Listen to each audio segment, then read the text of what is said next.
Waste అంతా వాళ్ళకిచ్చి నిత్యావసర వస్తువులు తీసుకునే బాధ్యత మీదని మీ అందరికీ విజ్ఞప్తి చేస్తున్నా. చెత్త నుంచి సంపద సృష్టిద్దాం. ఏది వేస్ట్ కాదు, అన్ని కూడా సద్వినియోగం చేసుకునే పరిస్థితి వస్తుంది. అందుకే నేను మిమ్మల్ని అందరినీ ఒకటే కోరుతున్నా. నేను కొన్ని వినూత్నమైన కార్యక్రమాలతో మీ దగ్గరకు వస్తున్నాను. మార్కాపూర్ జిల్లాని ఒక సవాలుగా తీసుకుంటా. అన్ని పనులు ఇక్కడ చేస్తా. ప్రతి ఒక్కరి జీవితాల్లో వెలుగు తీసుకురావడానికి ప్రయత్నం చేస్తా.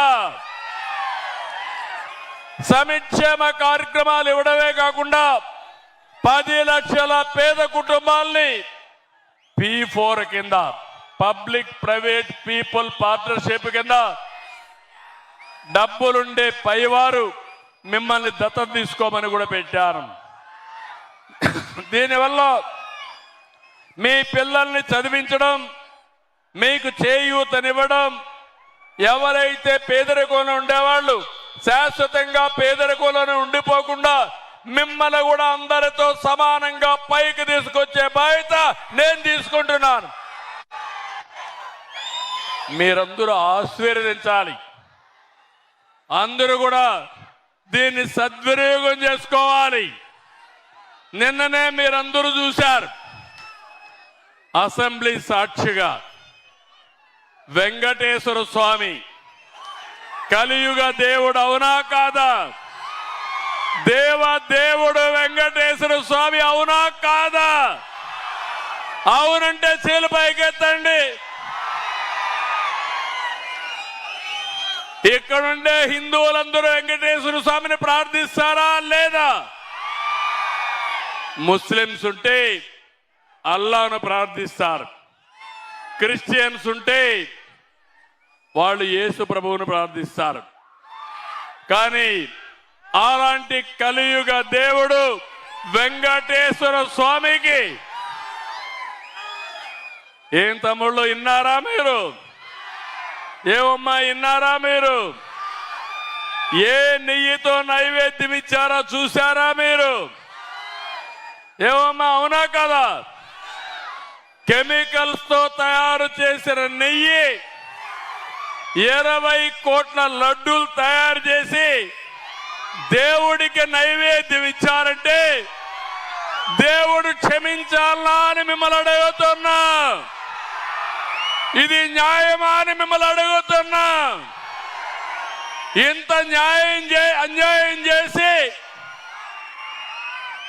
ఎలాంటి సంబంధం లేని హెరిటేజ్ పైన నెపం వేసి ఆ రోజు కూడా వేసాడు, మీకు జ్ఞాపకం ఉందో లేదో?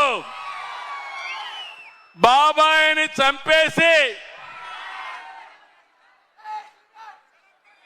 మరుసటి రోజు పేపర్లో నారాసుర రక్త చరిత్రని నా చేతిలో కత్తి పెట్టాడు. ఎవరో జ్ఞాపకం ఉందా లేదా? ఏం తమ్ముళ్ళు నేను ఏమారాలని మిమ్మల్ని అడుగుతున్నా. ఏమమ్మా మీరున్నారు అంటే ఈరోజు నేను మీకోసం కష్టపడాలనా?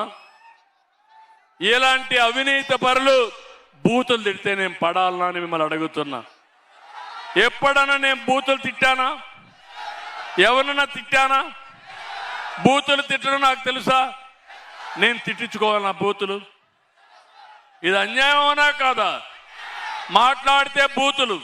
మా తల్లి ఎప్పుడో చనిపోయింది, ఆవిడ్ని తిడతారు, మా శ్రీమతిని తిడతారు, మా నాయకులను తిడతారు, ఇష్టానుసారంగా మాట్లాడతారు, అసెంబ్లీకి రారు, బయట గోల చేస్తారు.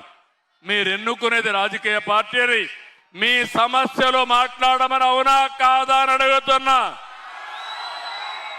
మొన్న మీరందరూ చూశారు, 5 సంవత్సరాల రాష్ట్రం అప్రతిష్ట పాలైంది, విధ్వంసం జరిగింది. ప్రతి ఒక్కరు ఇంట్లో ఉంటే కూడా భయపడి ఇంట్లో నుంచి బయట రాకుండా భయపడి బతికే పరిస్థితికి వచ్చారు. అవునా కాదా? భయపడ్డారా లేదా? మీరు తప్పు చేయలేదు, కానీ ఎవడొస్తాడో ఏం చేస్తాడో ఒకడు గంజాయి తాగుతాడు, ఒకడు భూములు కబ్జా అంటాడు, పోలీసులు రారు. వచ్చేది కూడా ఏదైనా గట్టిగా అడగటానికి మేము వస్తే మా మీదకి పంపించే పరిస్థితికి వచ్చారు. ఇప్పుడు అంటారు మాకు అసెంబ్లీలో ప్రతిపక్ష హోదా ఇవ్వాలని. ప్రజాస్వామ్యం, మీరు ఓట్లేస్తే నేను ముఖ్యమంత్రి అయ్యాను, అవునా కాదా? మీరు ఓట్లేకపోతే నేను ముఖ్యమంత్రి అవుతానా అని మిమ్మల్ని అడుగుతున్నా. మీరు ఓట్లేస్తేనే అధికారం వచ్చింది. మీరు ఓట్లేస్తేనే మేము అసెంబ్లీకి వెళ్తాం. ఓటేయకపోతే ఊర్లో ఉంటాం.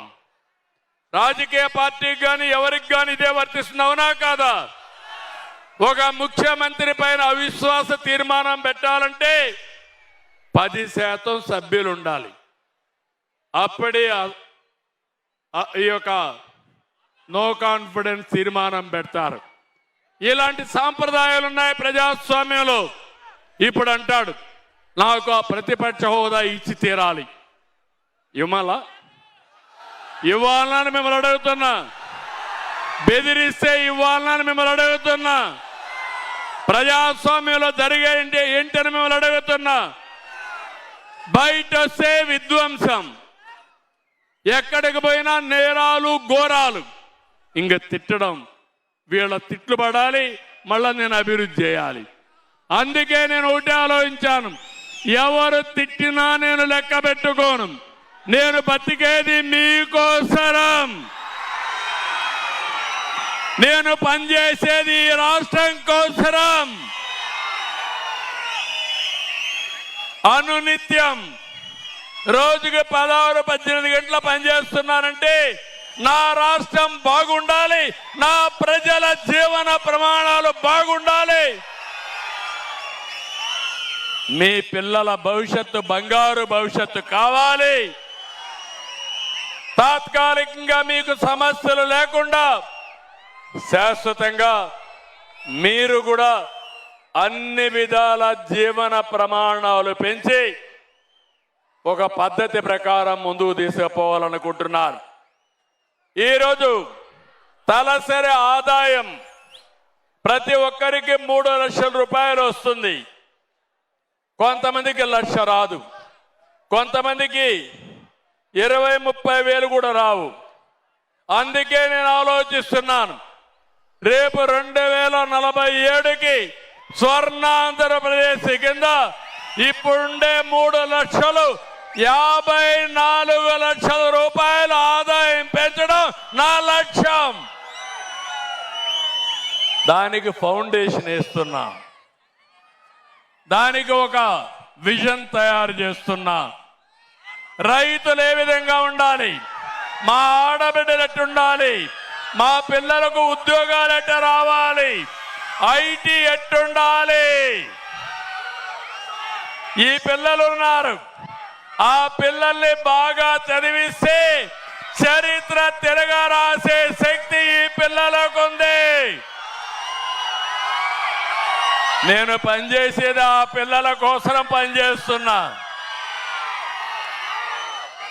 నాలెడ్జ్ ఎకానమీలో ఈ పిల్లలు శక్తివంతమైన యువతగా తయారు చేయడం నా పట్టుదల. దీనికి కులం లేదు, మతం లేదు, ప్రాంతం లేదు. నా తెలుగు జాతే నాకు ప్రాణం. ఈ తెలుగు జాతి కోసమే నా జీవితం. ఎవరికి ఇవ్వని గౌరవం మీరు ఇచ్చారు నాకు. మీరెవ్వరు కూడా ఎక్కడికి పోయే పని లేకుండా ఏ పని కావాలన్నా నీ ఫోన్ ఎత్తుకుంటే ఆ పని అయిపోయేట్టుగా చేసే బాధ్యత నాదే. ఇప్పటికే 900 సేవలు మన మిత్ర వాట్సాప్ తీసుకొచ్చాను. రేపు రాబోయే రోజుల్లో అది కొట్టే కూడా తెలియకపోతే, రాయడం తెలియకపోతే ఫోన్ ఆన్ చేసి మీరు మాట్లాడితే ఏఐ ద్వారా మాటలు కూడా యాక్షన్లో పెట్టి మళ్ళీ పని చేసి అది మీకు చెప్పే బాధ్యత, మీ పని చేసే బాధ్యత నాది. ఇలాంటి కార్యక్రమాలతో మనం ముందుకు పోతున్నాం. ఈ ప్రాంతంలో నేను ఎన్నో సంస్కరణలు కూడా తీసుకొచ్చాను. ఈరోజు మీరందరూ చూస్తే బీసీలు ఉన్నారు, ఎప్పుడూ తెలుగుదేశం పార్టీకి అండగా ఉన్నారు. వాళ్ళకందరికీ హామీ ఇస్తున్నా, బీసీలకు న్యాయం చేసే బాధ్యత, మిమ్మల్ని పైకి తీసుకొచ్చే బాధ్యత రాజకీయంగా, ఆర్థికంగా, ఇంకో పక్క సామాజికంగా పైకి తీసుకొస్తా. ఈరోజు ఎస్సీలు ఉన్నారు, ఎస్సీల్లో మాదిగలు ఉన్నారు. ఎప్పుడో తెలుగుదేశం పార్టీ మీరు మాలలకు మాదిగలకు న్యాయం చేయడానికి ఏబిసి కేటగరైజేషన్ తీసుకొచ్చాను. 96లో కేటగరైజేషన్ తీసుకొచ్చా, అప్పుడు సుప్రీంకోర్టు కొట్టేశారు. మళ్ళీ ఈరోజు కేటగరైజేషన్ తీసుకొచ్చి సామాజిక న్యాయానికి పెద్దపీట వేసిన పార్టీ తెలుగుదేశం పార్టీ. ఇక్కడే గిద్దలూరులో ఎడవల్ల దగ్గర ఫుడ్ మ్యానుఫ్యాక్చరింగ్ యూనిట్ ని